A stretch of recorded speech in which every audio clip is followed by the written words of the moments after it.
Indonesia dibuat cengang dengan NFT Gozali Gozalo. Sosok Gozali Everyday baru-baru ini menyita perhatian. Konon Gozali sudah meraup sampai 12 miliar. Gozali, Al-Ghazali, Ghazali Everyday. Iyalah, akhirnya NFT hampir masuk ke ranah mainstream gara-gara pria asal Indonesia ini bernama Gozali berhasil jual selfie-nya sampai total transaksinya berapa belas miliar. Per syuting ini terakhir gue cek wallet dia ada sekitar 1,6 miliaran dari hasil jualan selfie dia. Artis-artis papan atas kayak Chef Arnold, Reza Arab, mereka juga beli NFT ini. Bahkan ada yang beli seharga 95 juta rupiah. Di video ini gue gak bakal bahas liputan kayak video-video lain karena gue bakal bahas tentang apa itu NFT. Dengan fenomena ini jadi banyak nanya kok gimana caranya ini terjadi, kenapa orang mau beli suatu gambar dengan harga mahal, NFT itu apa, terus gimana caranya gue kaya cepat dari NFT, gimana cara gue jualan gambar juga di NFT, sampai ada orang yang beli selfie gue seharga puluhan juta. Pertama gue harus jelasin tentang psikologi manusia. Kenapa barang-barang ini, foto-foto ini bisa terjual dengan harga sangat mahal, itu balik lagi karena kita manusia. Sebagai manusia tuh kita pengen meninggikan social status kita. Dari dulu cara terbaik untuk meninggikan social status adalah dengan datang dengan barang-barang mewah, kasih lihat kita punya sesuatu yang orang lain tuh nggak punya. Dan yang nggak pernah mati dari dulu ya mobil keren, rumah keren, gadget mahal. Kenapa orang beli iPhone padahal mereka nggak punya duitnya untuk pamer ke teman-temannya? Nah di sini yang beda tuh kita masuk ke dunia era digital. Kita nggak usah ngomong-ngomong tentang NFT yang terjual berapa puluh juta. Coba lihat ke temen lu di kiri kanan, berapa banyak yang beli skin Mobile Legends sampai jutaan rupiah. Kalau di US banyak yang beli puluhan juta sampai ratusan juta skin untuk game Fortnite. Berapa banyak dari kalian yang akhirnya membeli aset-aset digital ini yang sebenarnya nggak ada fungsinya selain untuk pamer ke orang lain. Dan itu sebenarnya fundamental dari kenapa NFT ini bisa terjual dengan harga yang sangat amat mahal. Karena kita mau pamer. Dan akhirnya NFT ini bikin supply demand gap ini semakin jauh. Karena NFT itu bikin satu produk digital cuma punya satu pemilik. Semakin banyak orang yang pengen produk ini, semakin banyak di hype. Harganya semakin naik karena semua orang pengen beli. Memang itu konsepnya supply and demand. Iya kok gue ngerti, tapi gimana caranya? Kenapa sampai 95 juta? Sekarang gini, let's look at the bigger picture. Kebanyakan orang Indonesia tuh baru kayak expose tentang NFT gara-gara Gozali ini. Tapi kalau kalian lihat di US, gue cuma ngomong satu transaksi NFT, yaitu Beeple Everyday. NFT ini terjual dengan harga hampir 1 triliun rupiah. Dan ini list beberapa NFT lain yang terjual dengan harga yang membagongkan. Menurut gue sih crazy ya. NFT seperti CryptoPunks, kayak Bored Ape Yacht Club terjual harganya tinggi banget karena demand-nya tinggi banget dan supply-nya nggak banyak. Kalian bayangin aja di OpenSea, yaitu marketplace NFT, baru ada 1 juta user, tapi transaksinya udah lebih dari $2 billion dalam 1 bulan terakhir. Belum lagi blockchain, belum lagi crypto, belum lagi metaverse. Nanti kita bakal bahas di segmen selanjutnya. Oke, gue udah ngerti nih kenapa NFT harganya bisa mahal ya, karena banyak orang yang mau karena di hype. Layaknya kayak art semakin hype, art itu semakin mahal. Tapi kenapa nggak gue copy paste aja gambarnya kok, terus gue punya gitu. Nah kita bakal bahas tentang apa itu NFT, yaitu singkatan dari non-fungible token. Kita pecah-pecah dulu pembahasannya. Pertama kita bahas tentang non-fungible. Apa sih artinya fungible? Fungible itu bisa diganti katanya dengan replaceable. Artinya ya bisa diganti, bisa ditukar. Seandainya gue punya baju nih, akhirnya baju ini rusak, gue bisa ke toko yang sama, terus gue beli baju yang sama, terus gue punya baju yang sama. Akhirnya harga baju ini nggak bakal naik atau turun selain harga toko yang jual. Tapi kalau misalnya brand fashion ini keluarin limited edition, collab sama siapa, cuma ada satu di dunia dan ada pembedanya, itu menjadi non-fungible dan nggak bisa di-replace. Layaknya kayak lukisan Mona Lisa. Seandainya ada yang bikin KW-nya, lukis kayak bikin mirip,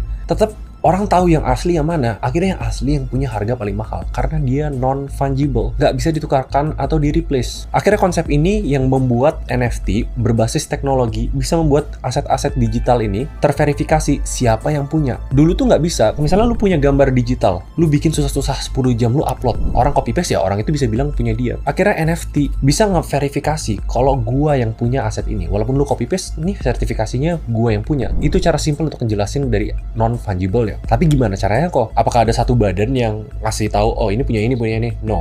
Nah itu kata T dari NFT, yaitu token. Untuk ngerti token, sebelumnya harus ngerti blockchain. Ini sebenarnya gue agak deja vu. NFT sekarang lagi rame. Dulu di tahun 2016-2017, blockchain juga sempat rame. Semua orang bilang ini masa depan dari semua teknologi. Kenapa? Soalnya konsepnya satu, decentralized. Konsep dari blockchain adalah public ledger. Gue nggak bakal bahas teknis, tapi intinya semua yang beredar di dunia itu kebanyakan centralized. Atau ada satu badan yang mengatur semua pergerakan, gerak-geriknya, transfer-transfernya, informasinya. Kayak Instagram. Instagram. Instagram tuh centralized. Semua foto kita, semua apa tuh ada di miliki Instagram. Kita transfer uang dan lain-lain itu diatur sama bank, satu central bank. Akhirnya itu ngelimit kebebasan people dalam teknologi, dan blockchain diciptakan untuk solve itu. Jadi semua boleh punya sesuatu, bisa transfer ke orang lain tanpa ada yang harus mengawasi. Makanya yes, ada plus minusnya, makanya banyak cryptocurrency atau blockchain dipakai untuk perdagangan gelap. Tapi itu another topic. Oke, kita udah bahas tentang NFT dan kita udah bahas tentang blockchain. Nah, tapi sebenarnya nggak fair kalau kita bahas NFT cuma dari segi gue punya ini, udah itu doang gitu. Kenyataannya karena ini teknologi, beberapa dari NFT ini punya yang namanya smart contract. Smart contract artinya lu bisa nempelin sesuatu di aset digital untuk dapat kegunaan di dunia nyata. Dan kebanyakan NFT sukses, menurut gua adalah NFT yang punya utility yang kuat atau kegunaan yang kuat. Kalau ditanya terus ngapain kok gue punya itu? Pertama, kalau memang itu art, ya ngapain orang punya Mona Lisa? Ya untuk flex. Jadi lu beli selfie Ghazali, kalau misalnya hype-nya udah turun, nggak ada supply demand, ya lu nggak bakal bisa jual. Emang siapa yang mau jual kalau nggak ada hype-nya? Cuma kita bahas utility ya. Ada beberapa NFT kelas atas, misalnya kayak Bored Ape Yacht Club. Lu kalau punya gambar-gambar ini, lu bisa akses ke komunitas yang eksklusif dan orang-orang papan atas doang yang punya. Contohnya, Gary V, kalau kalian tahu, dia tuh punya NFT namanya V-Friends. Kalau lu punya V-Friends ini, lu sekaligus dapat akses ke V-Conference selama 3 tahun ke depan.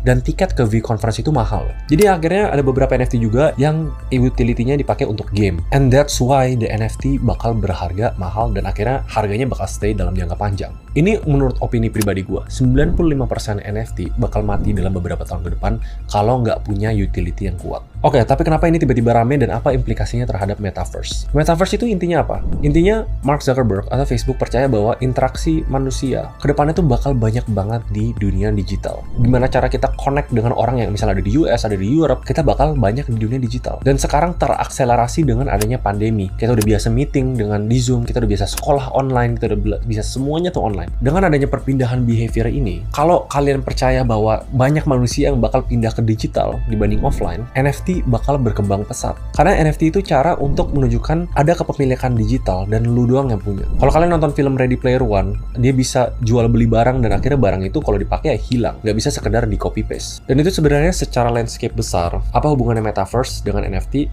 Semakin kita masuk ke dunia digital, gak usah jauh-jauh, misalnya kita main game Mobile Legends aja kita beli skin banyak. Kalau hidup kita aja banyak pindah ke digital, kita nggak bakal mikir 2 kali untuk beli aset-aset digital. Untuk apa? Balik ke segmen 1, psikologi manusia. Untuk social status, untuk pamer. Mungkin beberapa untuk utility.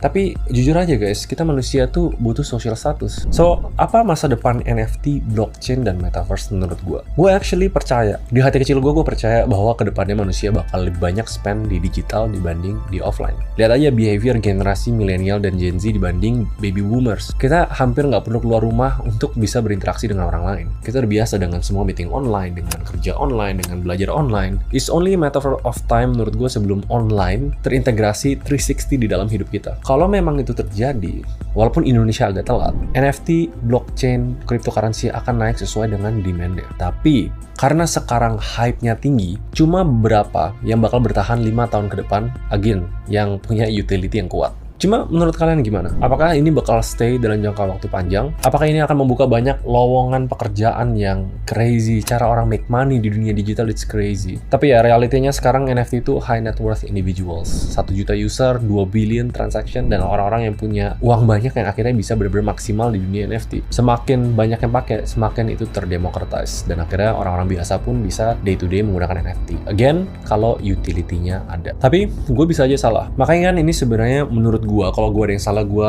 say sorry. Tapi kalau misalnya kalian punya opini berbeda, feel free untuk komen di bawah.